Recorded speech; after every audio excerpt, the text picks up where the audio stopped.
다시 한번 상기를 하면 우리가 지금 현재 말씀을 나누고 있는 이거는 다윗의 승전가입니다. 다윗이 나이 들어서 하나님 앞에 가기 얼마 전에 인생을 돌아보면서 자기가 지금까지 싸우면서 승리했던 것을 그거를 기록으로 남기는 거죠. 그러니까 뭐 없는 거를 만들어내는 게 아니라 100% 자기가 경험한 것들을 신앙으로 녹여낸 그런 일기와 같은 겁니다. 자서전과 같은 거죠. 그걸 항상 기억하고 본문을 대할 필요가 있습니다. 그래야 한 구절 한 구절이 다윗이 이렇게 생각했구나, 이런 어려움이 있었구나, 하나님이 이렇게 인도하셨구나 라는 것을 알 수 있죠. 먼저 32절을 보시면 이렇게 이야기합니다. 여호와 외에 누가 하나님이며 우리 하나님 외에 누가 반석이냐. 자기가 인생을 살아보니까 하나님이라고 할 수 있는 존재, 참신 하나님은 여호와 외에는 없더라. 지금과 다르게 구약시대는 사람의 전쟁이 아니라 신들의 전쟁이라고 그랬잖아요. 그러니까 자기가 믿는 신들이 자기를 도와줘서 그래서 전쟁도 하고 살기도 한다고 생각을 하죠. 지금도 마찬가지죠. 신들의 도움으로 산다고 생각하는 사람들이 많고 우리도 당연히 하나님의 은혜 가운데 산다고 고백하죠. 그러면 누가 참신이냐? 참신인 것을 겨룬 사건이 한 번 있었잖아요. 이거는 다윗 이후 시대에 엘리야가 한번 겨룬 적이 있잖아요. 갈멜산에서 바알신과 아세라신을 섬기는 450명, 400명 그 선지자들 850명하고 엘리야하고 함께 싸운 적이 있습니다. 누가 참 신인지. 그래서 갈멜산에서 번제물을 쌓아놓고 너희가 섬기는 신이 참 신이면 그러면 너희가 기도할 때 하늘에서 불이 내려 이 제물을 살을 것이요, 내가 섬기는 신이 참 신이시면 내가 기도할 때 내가 섬기는 신이 이 제물에 불을 낼 것이다 라고 서로 이야기하고서 참신의 대결을 한 번 한 적이 있죠. 그래서 바알신과 아세라신을 섬기는 850명의 선지자들이 오전부터 기도하기 시작합니다. 응답이 없자 막 소리를 고래고래 질렀고 그래도 응답이 없자 몸을 자해하기 시작합니다.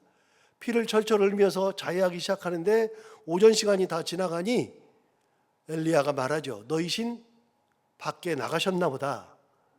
빨리 좀 불러와라. 너희 신 주무시나 보다. 깨워봐라. 너희 신 귀를 닫았나 보다. 열게 해봐라. 그러면서 놀리죠. 너희 신 지금 뭐 하시냐? 빨리빨리 해라. 그래도 850명이 아무리 부르짖어도 안 되는 겁니다. 왜요? 참 신이 아니니까요. 부르짖는다고 되는 게 아니니까요. 큰 도움이 안 되거든요. 오후가 되어서 엘리야의 차례가 되었을 때 엘리야는 어떻게 했느냐? 제단 옆에다가 물고랑을 파기 시작했죠. 물로 고랑을 파가지고 물을 길어다가 7번을 길어다가 물고랑에 채웠습니다. 왜냐하면 불을 인간이 낼 수 있으니까 아예 물로 재물을 가둬놓고, 그 당시는 어떤 때냐? 그 당시는 가뭄이 한창일 때죠. 물을 구하기도 어려운 때에 물고랑에 물을 붓고 시작하는 겁니다. 놀라운 거는 엘리야가 하나님 앞에 기도할 때 단 한 번의 역사하시죠.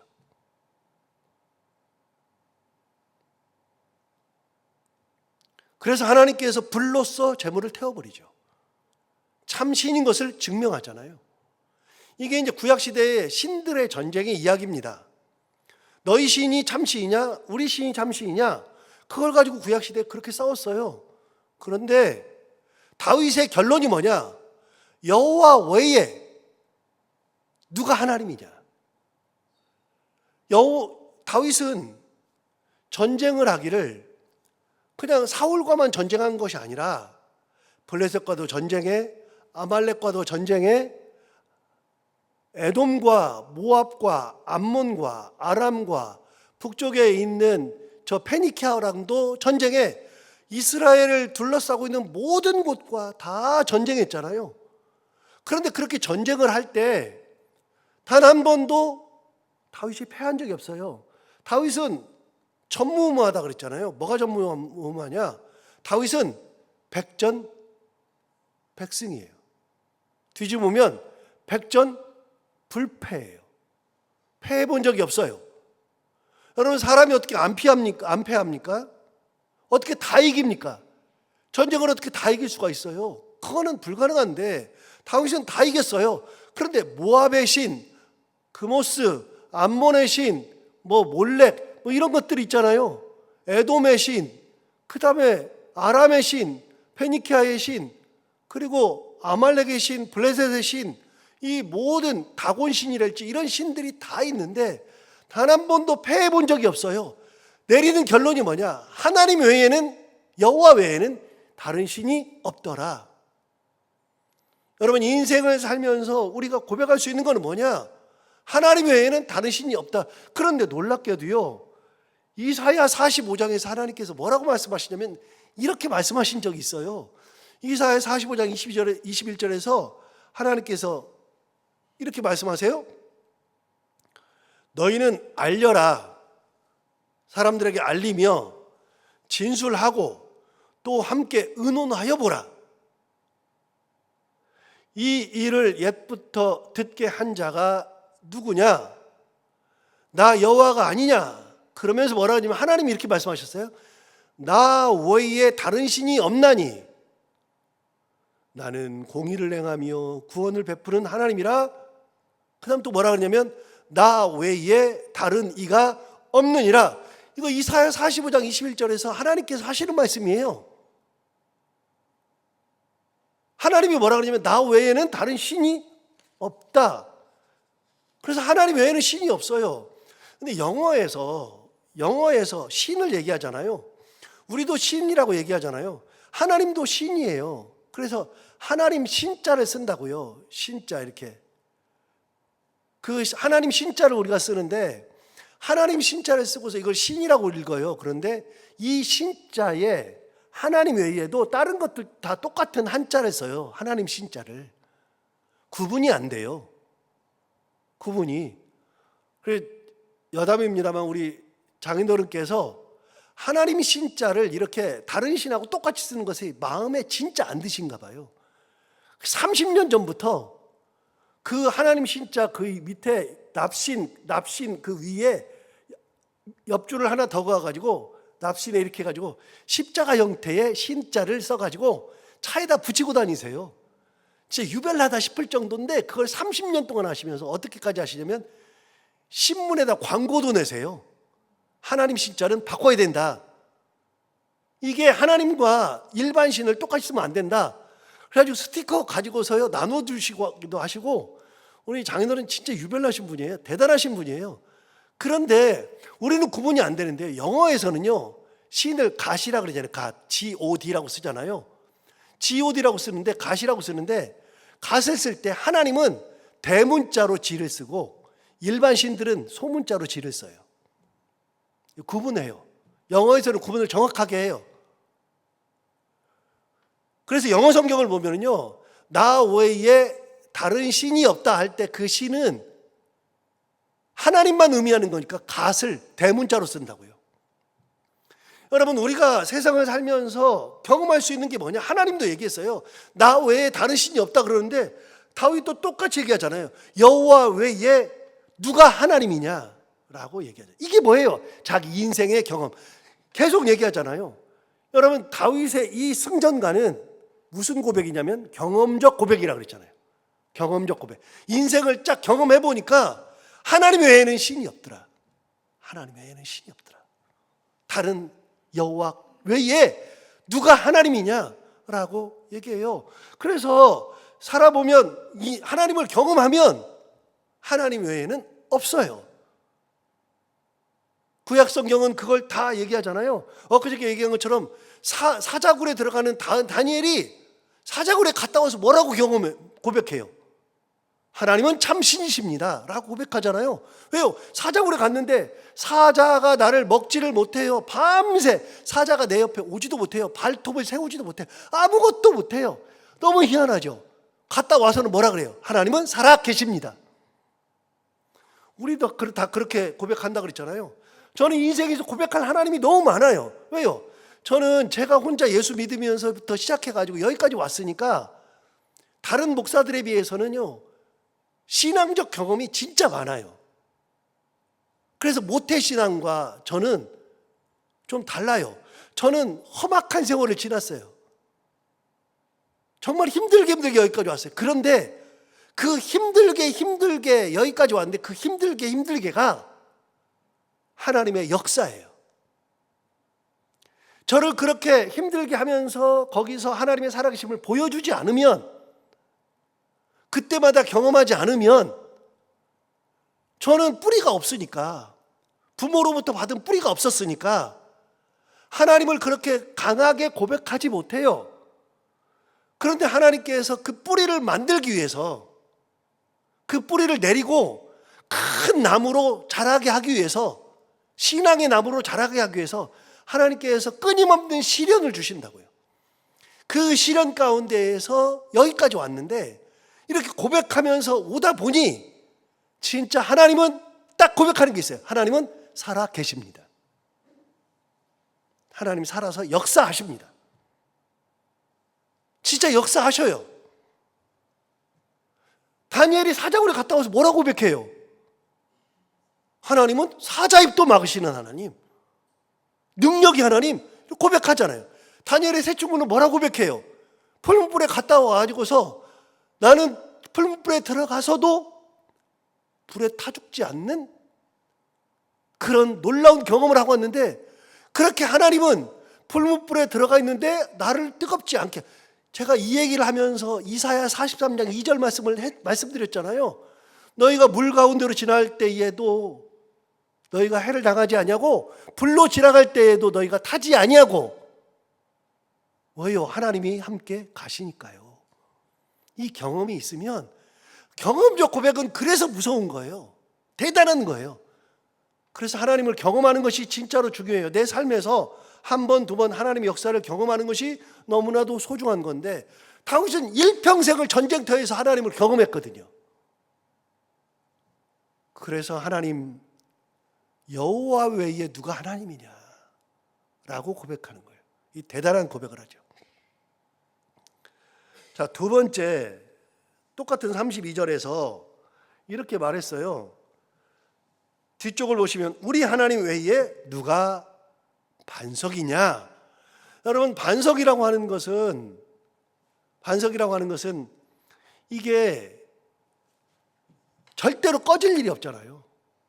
반석을 딱 밟으면 든든하잖아요. 그래서 예수님도 말씀하신 적 있잖아요. 반석 위에 집을 지은 사람과 모래 위에 집을 지은 사람에 대해서 얘기한 적 있잖아요. 비가 오고 물이 나면 달라져요. 평소는 같은데 비가 왔을 때 달라지고 물이 들었을 때 달라지는 거예요. 여러분, 모래 위에 지은 집은 무너지는 거예요. 그냥 무너져요. 그래서 이게 예수님만 그 말씀하시는 게 아니라 한자에도 있잖아요. 사상누각이라고. 모래사자잖아요. 모래사자. 모래 위에다가 누각을 지었을 경우에는 무너진다는 거 아니에요? 사상누각. 여러분, 모래 위에 지은 집은 볼 것도 없어요. 그런 집을 지으면 안 돼요. 저 어렸을 때 경험한 것 중에, 집을 저렇게 짓는 거구나. 그거 어떻게 아느냐? 학교 공사를 했는데, 학교에서 건물을 짓는데 학교 공사하는데 땅을 깊이 파더니 거기다가 전봇대 같은 그걸로 수십 개를 심더라고요. 그 땅에다가. 제가 그때 고등학교 때 처음 봤어요. 집을 지을 때 왜 저걸 왜 박지 그랬는데, 그걸 박아야 건물이 안 흔들리니까요. 반석이 없으니 반석을 만들어서 짓는 거잖아요.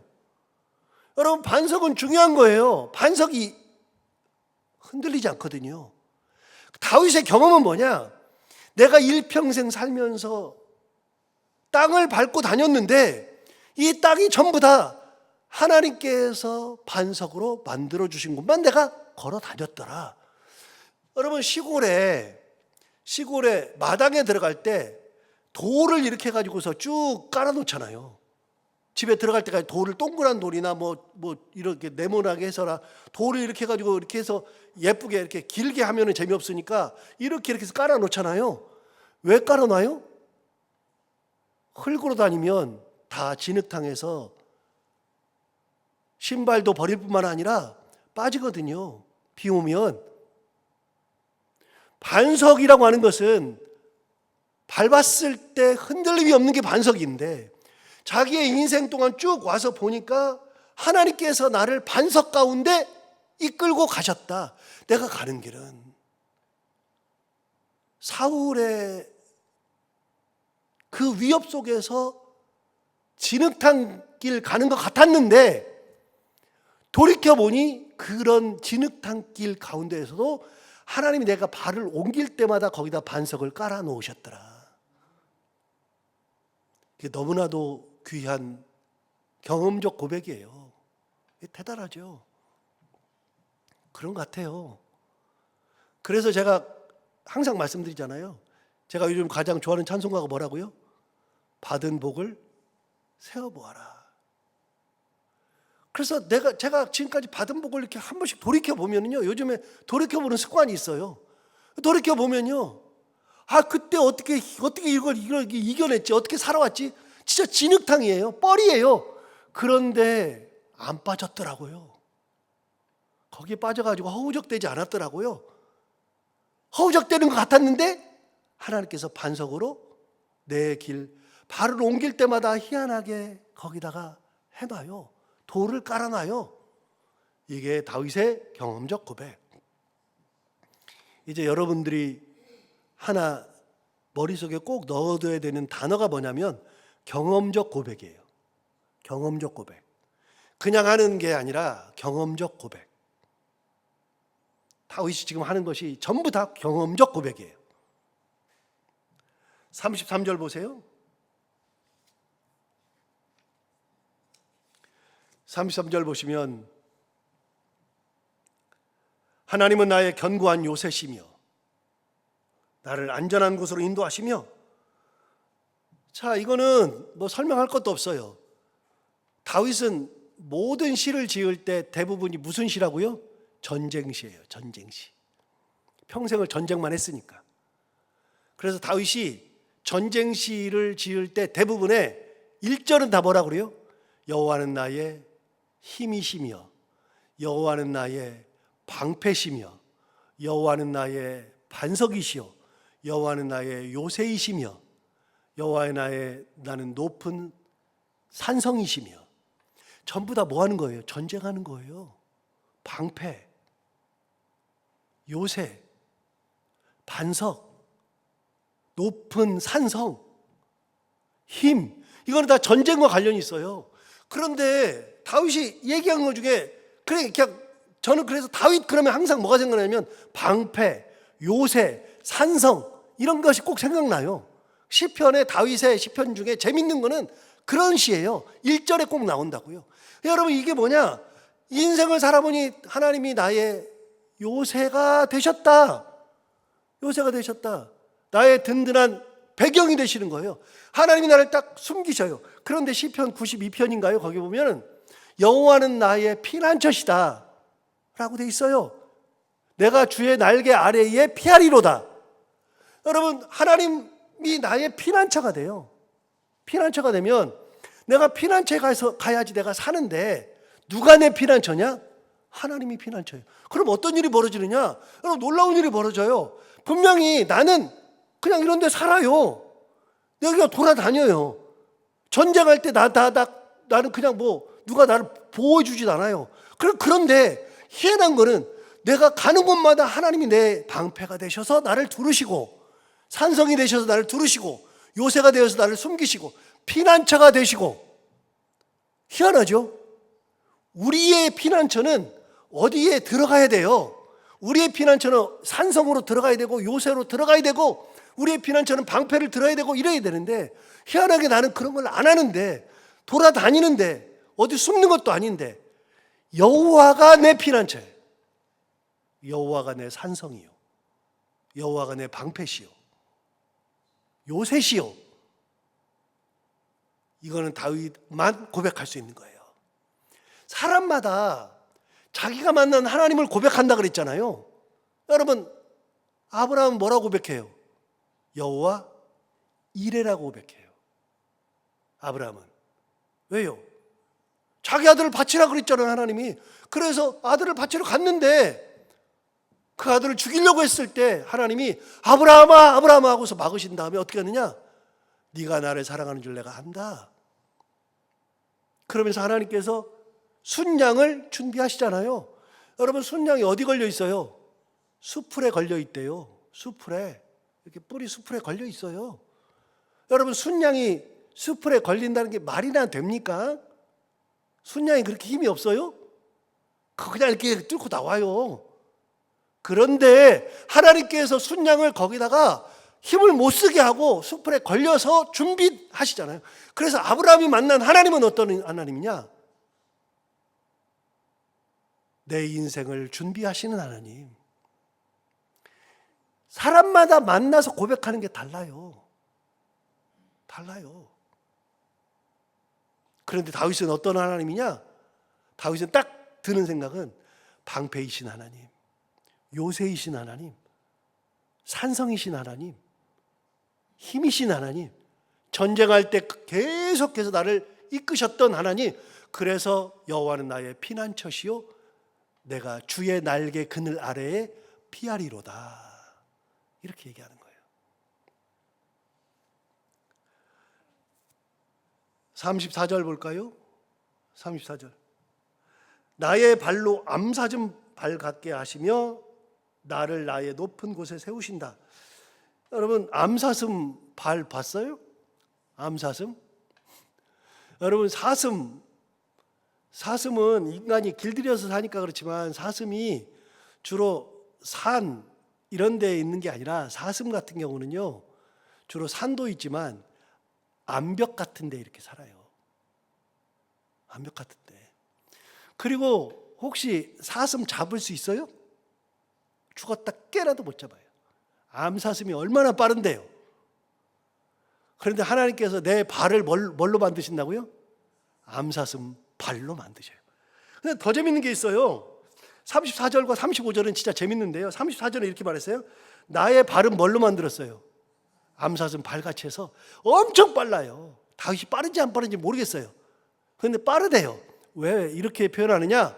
누가 나를 잡아본 적이 없거든요. 그런데 35절 보세요. 내 손은요 가르쳐 싸우게 하세요. 손은. 발은 빠르게 하시고 손은 가르쳐서 싸우게 하시는데 어떻게 하느냐? 35절 다시 보세요. 34절 다시 보세요. 나의 발로 암사슴 발 같게 하시며 그 발로 나를 높은 곳에 세우셨어요. 사실은 내가 암사슴 발처럼 바위 위로 올라가가지고 높은 곳에 올라가잖아요. 그런데 그걸 하나님께서 나를 암사슴 발 같게 하셔서 나를 높은 곳에 세웠어요. 발로. 그런데 손은 어떻게 하느냐? 손을 나를 가르쳐가지고 싸우게 하셨는데 35절. 내 손을 가르쳐 싸우게 하시니 내 팔이 뭐래요? 놋화를 당기도다. 여러분, 저는 활을 잘 몰라요. 활을 쏴본 적이 없으니까요. 근데 알 수 있는 건 하나 있어요. 활을 만들 때 활이 휘어져야 돼요? 안 휘어져야 돼요? 휘어져야죠. 활은 휘어져야 돼요. 당기면 활이 이렇게 휘어져야 된다고요.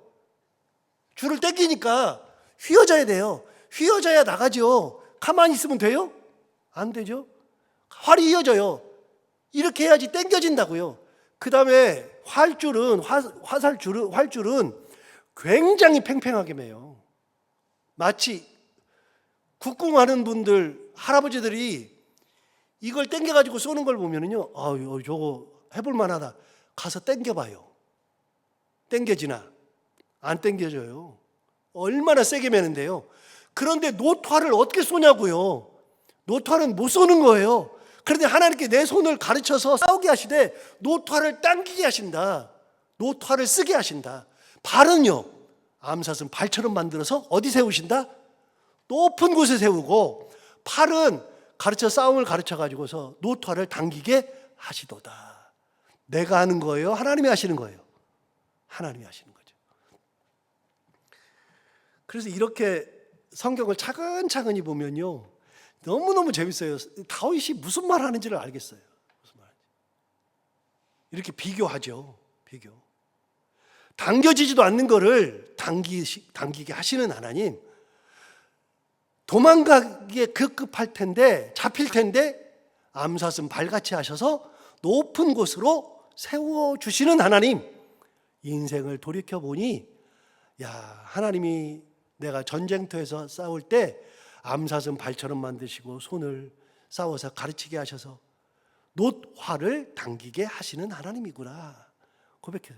그러면 내가 이 전쟁터에서 내가 싸웠다, 하나님이 싸우셨다. 하나님이 내 인생 싸워주셨다. 36절, 주께서 또 주의 구원의 방패를 내게 주시며, 자, 방패를 들었는데 누가 줬어요? 누가 줬어요? 누구 거예요? 하나님 거예요. 하나님 방패를 내게 주셨대요. 자, 표현 기가 막히죠. 주께서 주의 구원의 방패를 내게 주셨어요. 주님 주시는 방패가 있는데 뭐가 문제예요? 그걸 주시며 주의 온유함이 나를 크게 하셨나이다. 37절, 내 걸음을 넓게 하셨고 내 발이 미끄러지지 아니하게 하셨나이다. 여러분, 저기 지금은 운동회를 안 해요. 운동회 해요? 아이들 운동회 해요? 하는데 부모님들이 막 나와가지고 막 요즘도 뭐 달리기도 하고 뭐 공굴리기 하고 막 그래요. 부모님들이 요즘은 안 하는 것 같아요. 잘 모르겠어요. 하면은 또 할지도 모르겠고 안 하는 것 같아요. 그런데 부모님들 달리기 하는 거 여러분 봤어요? 저도 달리기 한 적이 있거든요. 저도 달리기를 한 적이 있어요. 부모 달리기 한 적이 있거든요. 달리기 하잖아요. 그러면 대부분이요, 다 넘어져요. 왜 넘어지는 줄 아세요? 젊었을 때 생각하거든요. 마음은 가거든요. 그런데 발이 안 따라가. 몸이 안 따라가요. 그러니까 막 발이 안 따라가는데 마음이 가니까 몸이 막 나가죠. 그러니까 보폭을 크게 한다고요. 다 넘어져요. 전부 다. 다쳐요. 여러분, 보폭을 크게 하는 것이, 선수들은 보폭을 크게 하지 않아요. 자기 맞는 보폭으로 딱 하지. 하나님은 그런데 내 발을 넓게 하셨다. 내가 생각하지도 못하는데 하나님이 내 걸음을 넓게 하시고 그 다음에 미끄러지지 아니하게도 하시다. 그러니까 이 다윗은 한 번도 인생 살면서 미끄러진 적이 없다. 미끄러진 적이 없다. 여기서 분명히 나오네요. 왜 도대체 다윗이 평생 살면서 화살 한 번 안 맞을까? 칼 한 번 안 찔릴까? 뭘 받았어요? 방패를 받았어요. 누구 거? 주의 방패를 받았죠. 왜 도대체 안 잡힐까? 발을 어떻게 만들었어요? 암사슴 같이 하셨어요. 그리고 높은 데 세웠어요. 내 손이 왜 이렇게 싸움을 잘할까? 하나님께서 내 손을 싸우게 가르쳐 주시고 노토화살도 당기게 하시고, 인생 돌이켜보니 하나님께서 나를 그렇게 인도하셨구나 라고 고백하는 것처럼 우리도 인생 살면서 이 하나님을 고백하고, 나의 하나님, 내가 경험한 하나님, 그래서 경험적 고백하면서 은혜 가운데 살아가는 우리가 되기를 바랍니다. 기도하겠습니다. 하나님 아버지, 오늘도 귀한 말씀으로 우리를 깨우쳐 주시고 귀한 말씀을 통하여서 또 은혜 주셔서 감사합니다. 다윗의 승전가를 벌써 8번째 같이 나누면서도 다윗의 이 승전가가 그냥 한 얘기가 아니라 얼마나 귀하게 자기 인생을 녹여낸 이야기인지 깨닫게 해주셔서 감사합니다. 우리도 다윗만큼 이렇게 시적 재능은 없지만, 그러나 하나님께서 우리를 인도하시고 이렇게 가장 귀한 길로, 가장 좋은 길로 인도하셨다. 나도 이런 경험적 고백할 수 있고, 경험적 고백 가운데 굳건한 믿음 가지고 하나님과 동행하는 삶 살게 하여 주시되, 다윗이 그의 발을 암사슴 같게 하신 하나님, 그의 손을 가르쳐 싸우게 하신 하나님, 그에게 주의 구원의 방패를 주신 하나님, 내 걸음을 넓게 하시고 발이 미끄러지지 않게 하신 하나님을 고백했던 것처럼 우리도 그런 고백하며 살아갈 수 있는 믿음의 삶 살아가는 저희들이 다 되게 하여 주옵소서. 하나님 아버지, 오늘도 하루 살아갈 때 이 말씀을 기억하며 살게 하여 주옵시고, 이 말씀이 우리 가운데 힘이 되기를 원하며, 오늘도 이 새벽에